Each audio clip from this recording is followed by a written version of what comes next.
Future by Rated Pony Star, read by Deathlights, Part 1. If there's one thing I was always amused by when it was Christmas time, it was the desperate look on my students' faces when they were minutes away from a month-long vacation. To be fair, teachers were the same way. We just had better control over our emotions.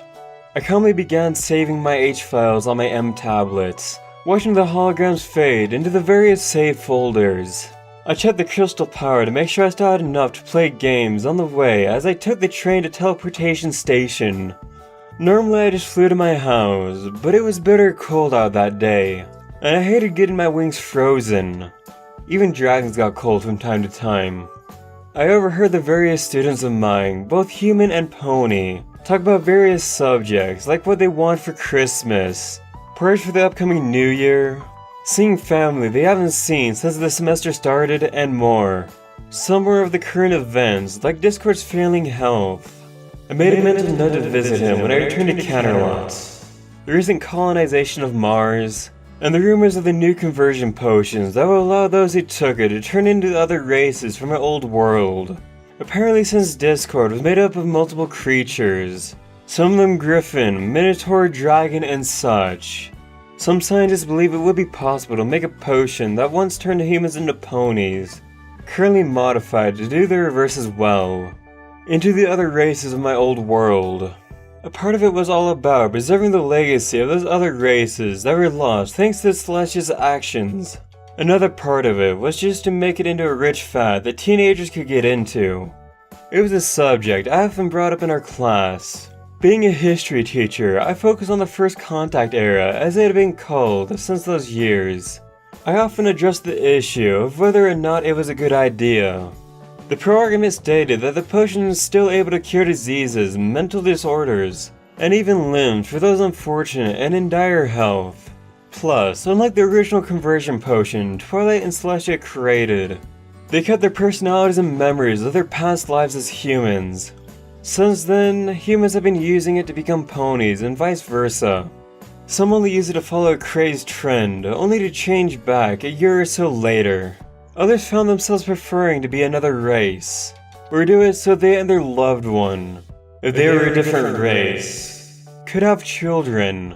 The two biggest issues with the first generation of potions was the loss of one's identity/humanity, as well as the loss of free will. With the potion no longer doing that, was that still such a problem? Of course, the con-argument was that it was going against everything that humanity fought for during the Conversion War. Despite it being 300 years ago, and most of the relations between ponies and humanity were now peaceful, there were those who felt that it disgraced everything they tried to avoid by losing their humanity, or equicity on the other side. They wasted everything their ancestors fought and died for. Another argument was that only the rich could afford such a thing. Even after 300 years, class welfare was still rampant. One thing that the original Conversion Bureau did was to make it free and open to any humans regardless of their circumstances. It's why it attracted a lot of lower class individuals that couldn't afford medical bills or want a new chance at life. Too bad they became mindless slaves when it happened. When the new potion came out, it caused a lot of controversy and fighting. It was interesting to see a decent number of people use it back then, arguing that it was a new life choice. It was going to be accepted among society since the free will was still in effect. Of course, some groups, like the infamous Human Purity Organization, were spreading violence and protests. Personally, I'd never been fully against it, but I'd never been for it either. I suppose you can say it was a wait-and-see approach with me.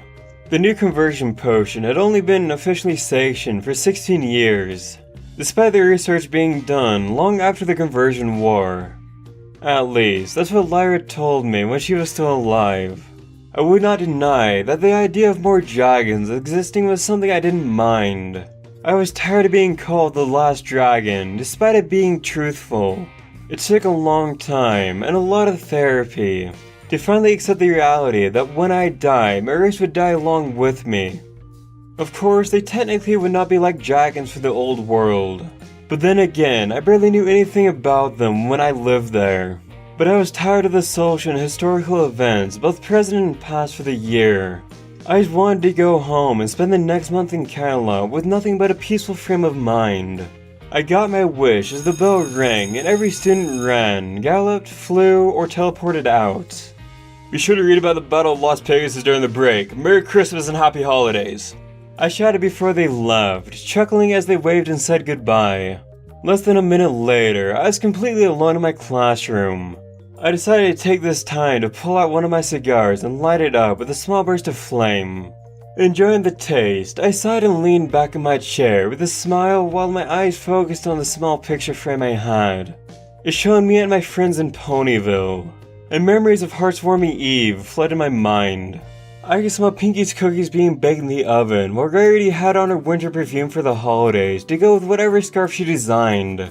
I closed my eyes, pretending I could hear Dash and AJ argue about the decorations, while Twilight and Fluttershy were already working on them, humming some songs along the way. While Alalicious and I tried to guess what gifts we were getting that year under the tree. It was kind of amazing how similar Heartwarming Eve and Christmas were, although no pony celebrated the former as much. Mostly due to the fact that Equestria was no longer really Equestria, and now known as the Equine Republic. Many pony generations later were disgusted by the actions of the Equestrian Kingdom, and sought to start a new society with new traditions. It didn't help that they found human celebrations a lot better. Another reason was that the former religious holiday, back when ponies worshipped Celestia and Luna as gods. With that faith crushed, it was quickly abandoned, as ponies either joined human religions or became irreligious. A knock on my door made me open my eyes and shout, "It's open!" Sure enough, a human with dark blonde hair, dressed in a suit with a bow tie, entered my classroom, accompanied by a chestnut earth pony with a dark smooth mane and tie, and a musical note on his rump. Each of them carried champagne glasses. A smile decorated my lips as my two fellow teachers and friends made their way to my desk and placed their refreshments dead center. "And thus the semester is over," shouted the human as he popped the cork and laughed. He poured 3 glasses as we all took one and raised them in a toast. "May we get fat, lazy, and late for the next 4 weeks and a half." "Speak for yourself, Adam," said the earth pony as he took a sip. "I've got 6 kids I have to get presents for, not to mention the 7th on the way." "Seriously, V-Step, have you ever heard of a condom? They do have those for ponies, right?" asked Adam, shaking his head before B-Step threw the champagne glass on his chest. "Hey, watch it! You're not gonna use that shot for a while, suck it up," whispered B-Step. I chuckled while taking my drink. During my 300 years of living, I've had many friends. At first, I tried to avoid it, especially when Fluttershy, Lyra, and their children all passed away as time went on. Being a long-lived being such as myself, you tend to outlive all those you care about. Discord, for the longest time, was my only friend, and even now he was slowly dying. However, I opened up again and accepted the fact that I would lose friends. I would have them in my heart as time went on. Not to mention, there was the afterlife, if it did exist. Although, of all my friends, Adam and B-Step were the most amusing I've had.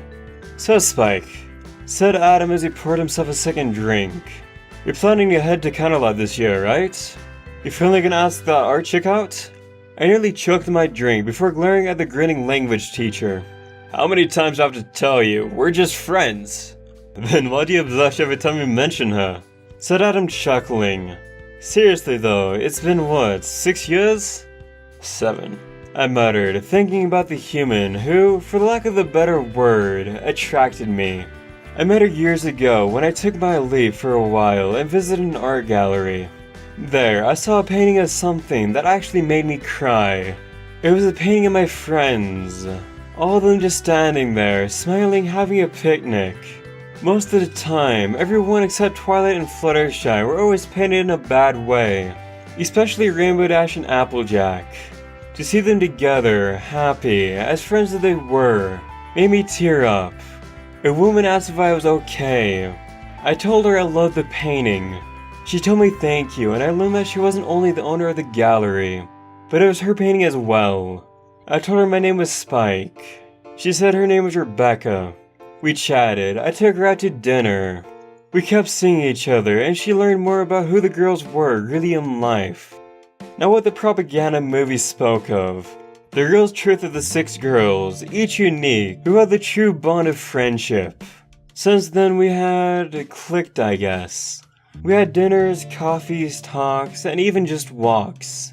I saw her every chance I could when I returned to Canterlot. 7 years is a long time. Said B-Step as he raised an eyebrow. What's stopping you from committing? Because I'm a dragon. I whispered, shaking my head. She's a human, which means she'll live most 100 years. Me, I'll be still in my young adult life when she passes on. When I lost my first friends, it was hard. What will happen if I lose my first love? What if I fall in love again? I shook my head. I can't have children with anyone who isn't my race. And I'll be young and healthy while they'll be old and weak. It just couldn't happen, even if I wanted to. I took another drink. Besides, I have to focus on my job. I can't let myself get distracted. Yeah, but don't you want to be happy? Asked Adam, putting his hand on my shoulder. Look, I get that you're dedicated to your obsession at giving the truth of those days of the conversion war to each generation. But it's been 300 years, man. I think both humanity and ponies have learned their lessons. You don't need to burden yourself anymore. You're not the first person to tell me that, Adam. I whispered as I gave him a sad smile. But this is all I have now. If I lose that, I don't know what to do. They couldn't answer. Nobody could. Twilight was gone, Fluttershy too. Even her adopted children and their grandchildren passed away. I barely kept track of them anymore. Everyone I ever loved in my own life was gone. I had to focus now, the present, and teach the past for as long as I could. Even if I didn't have that. If I let myself lose focus, I was afraid to think what would happen. The worst of it was, I couldn't even change into a human or pony. The one thing that doesn't change is your age. If I was to be hit by the potion, I would die in an instant, the moment my body changed due to the old age. No, I was stuck with my burden until death. Only in death, I could relax at last. I could tell I was ruining the mood by the sudden look in their eyes, so I got up and grabbed my coat. Thanks for the drinks, guys. I'll call to wish you both a Merry Christmas. I left before they could say anything.